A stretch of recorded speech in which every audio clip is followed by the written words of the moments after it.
Quand une femme cesse brusquement de t'écrire ou de t'appeler, ce silence n'est pas neutre. Il constitue l'un des indicateurs les plus fiables de ce qui se passe réellement dans la relation. Contrairement à ce que beaucoup d'hommes imaginent, il ne s'agit presque jamais d'un simple manque de temps ou d'une distraction passagère. Elle a vu tes messages, elle a lu la conversation, elle a eu l'occasion d'y répondre. Le fait qu'elle choisisse de ne rien envoyer est une décision active qui traduit son niveau d'investissement émotionnel actuel, la priorité qu'elle accorde à la connexion avec toi à cet instant précis et la valeur qu'elle t'attribue aujourd'hui dans sa vie. Ce silence n'est pas un vide aléatoire, il est chargé de sens, comme une manœuvre stratégique dans un jeu d'échecs où chaque non-action influence l'équilibre des forces. Nicolas Machiavel, dans ses écrits sur le pouvoir, soulignait que les apparences trompent souvent. Chacun voit ce que tu parais être, peu perçoivent ce que tu es. Dans les dynamiques amoureuses, ce silence masque une réalité où l'intérêt apparent cache une évaluation froide de la valeur de l'autre. Elle peut sembler engagée lors des échanges précédents, mais son silence révèle ce qu'elle est vraiment. Une personne qui pèse ses investissements émotionnels avec prudence, évitant de se compromettre trop vite. La réaction la plus courante chez les hommes face à ce silence est la suranalyse. Ils passent en revue chaque mot échangé, se demandent s'ils ont été trop insistants, pas assez drôles, trop disponibles, ou s'ils ont commis une faute invisible. Ils imaginent souvent le pire: ghosting, remplacement par quelqu'un d'autre, perte totale d'intérêt. Cette spirale mentale provient d'un conditionnement répandu. On leur a appris que l'intérêt féminin se mesure à la fréquence et à la rapidité des réponses. Or, cette croyance est trompeuse. Le silence révèle bien plus que n'importe quel texto flatteur ou excuse polie inventée après coup. Machiavel, maître de la stratégie politique, insistait sur l'importance de dissimuler ses intentions pour maintenir l'avantage. Il est plus sûr d'être craint que d'être aimé si l'on ne peut être les deux. Transposé aux relations, cela signifie que le silence est une forme de crainte induite, non pas par la peur physique, mais par l'incertitude émotionnelle. Elle ne craint pas de te perdre immédiatement, mais elle utilise le silence pour te faire craindre la perte d'elle, renforçant ainsi son pouvoir sans effort visible. Les hommes qui réagissent avec anxiété deviennent prévisibles, comme des princes qui révèlent trop tôt leur faiblesse, perdant ainsi le respect de leur sujet. Ce silence remplit plusieurs fonctions simultanées pour elle, même si elle ne les formule pas toujours consciemment.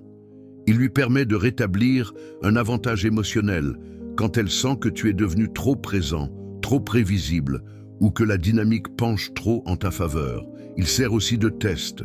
Elle observe si tu vas rester calme et indépendant ou si tu vas céder à la panique et courir après son attention.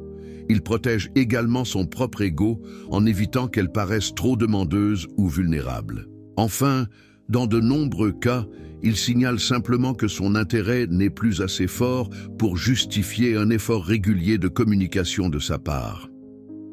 Machiavel expliquait dans Le Prince que les hommes sont si simples et si faibles qu'ils se laissent facilement tromper par celui qui veut les tromper. Ici, le silence trompe l'homme en lui faisant croire à un oubli, alors qu'il s'agit d'une tromperie subtile pour tester sa résilience. Elle n'a pas besoin de mentir ouvertement.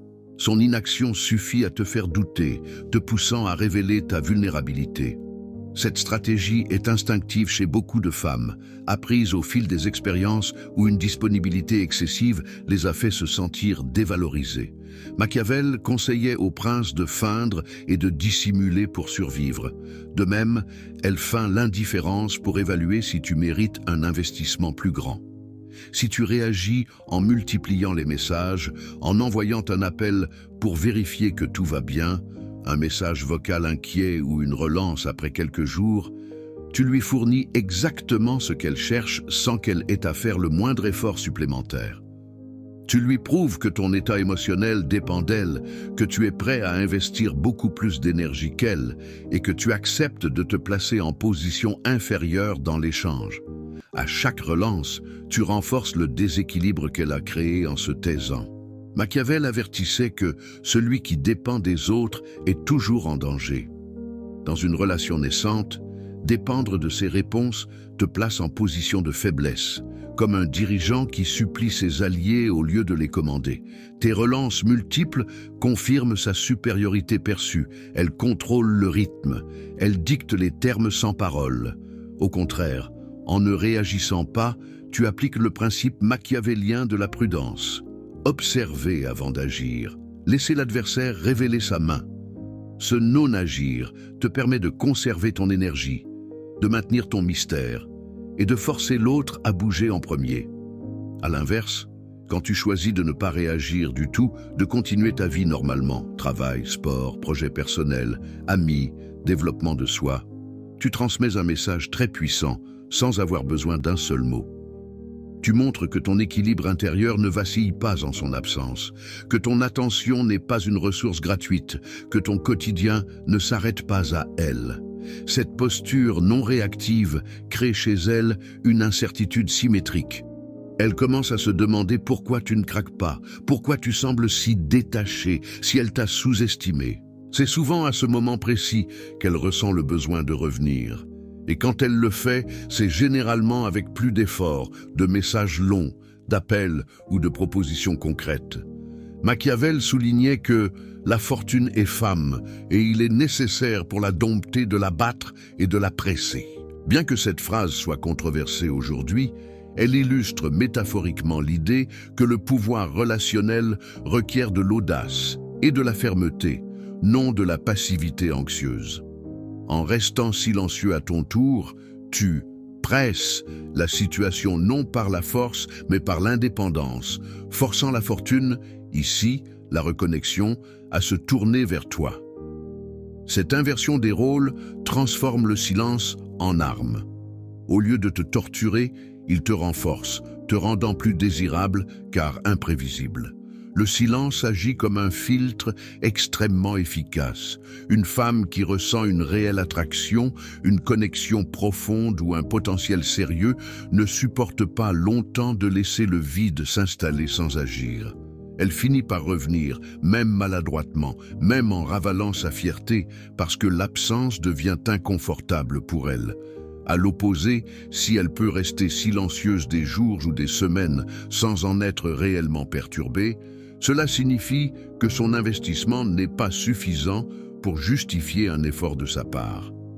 Accepter cette information sans essayer de la forcer ou de la négocier protège ton temps et ton énergie sur le long terme.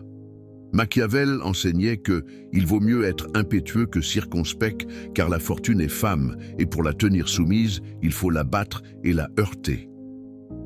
Appliqué ici, cela suggère d'être audacieux dans ton indépendance. Ne sois pas circonspect en analysant chaque minute de silence. Sois impétueux en te focalisant sur ta vie, en avançant sans elle.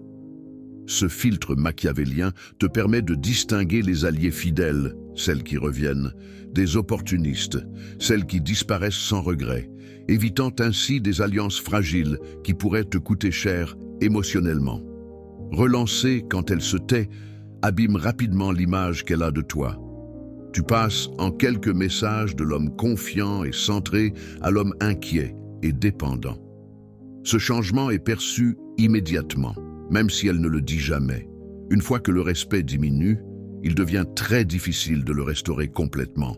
La bonne réponse au silence est un silence équivalent, pas une punition, pas une vengeance, simplement une façon de rétablir l'équilibre énergétique et de laisser chacun ressentir ce que l'absence de l'autre produit vraiment. Machiavel conseillait au prince de gouverner de manière à ce que les sujets craignent plus ton absence que ta présence. Dans les relations, cela se traduit par « fais en sorte que ton silence soit plus impactant que tes relances ».